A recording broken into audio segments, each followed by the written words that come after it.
There's a new show. I'll probably watch some of it. It's on TLC. It's making the rounds right now. Set your cues. Put it in your calendar. MILF Manor. Life has given me some curveballs. I think it's my time to find love. I was married for 14 years. I want to get a chance to do me a little. Young men have much more energy. They think out of the box. I want that. Especially in the bedroom. I am in this amazing, beautiful mansion here in Mexico. This is a perfect place to find love. Welcome to the villa. You're about to embark on a dating experience like none other. Let's go! I have an extremely high libido.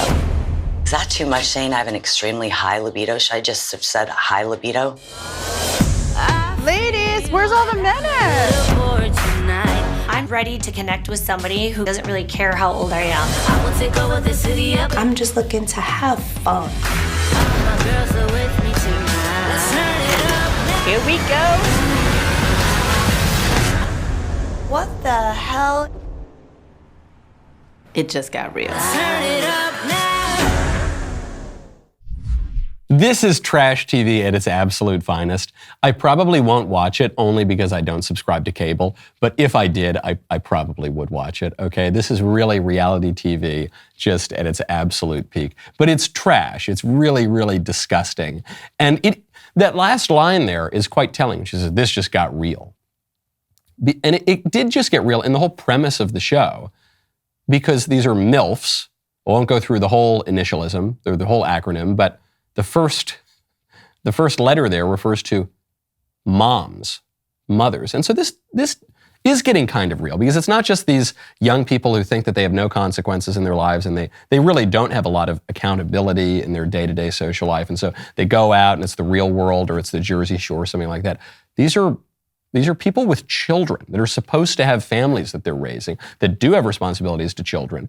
And they're what? They're on some island in a manor for the express purpose of whoring around, right? Basically, they're taking money, they're being paid to go engage in weird kind of degenerate sexual performances with young guys on camera. That does get kind of real. That's actually different from the other TV shows that do exactly the same thing, because these are mothers, these are people that kids are looking up to. And it's deeply scandalous, more scandalous even than trash TV. But the other thing that makes MILF Manor noteworthy and that tells you so much about our culture that we're living in today and why we're even talking about it is because the premise is absurd. Young men, generally speaking, don't want to sleep with older mothers. Generally speaking. Maybe there's a few guys out there who that's, de gustibus non disputandum est, but generally speaking, that's not real. If the show were in the reverse, if the show were older guys who leave their wives and then sleep with younger women, that would be a normal thing. I'm not saying it's a good thing, but that does happen. That happens a lot. You see a lot of couples where there's an older guy and a younger woman. You see very, very few couples where it's an older woman and a younger guy. And I think that is part of why TLC is pushing this sort of thing. Because this is what our culture does now. Our culture subverts expectations, transgresses norms, left and right. Does this all the way at the White House with the colors and the definition of marriage and the way that the officials dress. Our culture does this in what is taught in the schools and the universities. Our culture does this at pretty much every turn, even in reality TV. The fact that, now you look at advertisements for lingerie, advertisements for clothing. It used to be that you would have really, really physically beautiful people modeling clothing. Now it's the opposite. And it's a political movement. They say, yeah, we're going to get the most out-of-shape models that you ever saw. We're going to have them put it on. We're going to cultivate a cult of ugliness. At every turn, you see wickedness substituted for goodness. Our culture no longer values goodness and virtue, but quite the opposite, actually. In our popular culture, you don't see the art and TV shows and books and movies elevating heroes. It's always anti-heroes.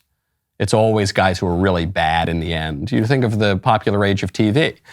Tony Soprano, Walter White, Don Draper, Saul Goodman. The list goes on and on and on of all the great. It's always anti-heroes. And you see the culture elevating ugliness over beauty. It's probably a pretty funny TV show because of how absurd that is. But it is partaking in its own little corner of the exact same subversion and upending of reality that you are seeing everywhere else. It is absurd. The rest of the show continues now. You do not want to miss it. If you're not a member, click the link in the description and join us.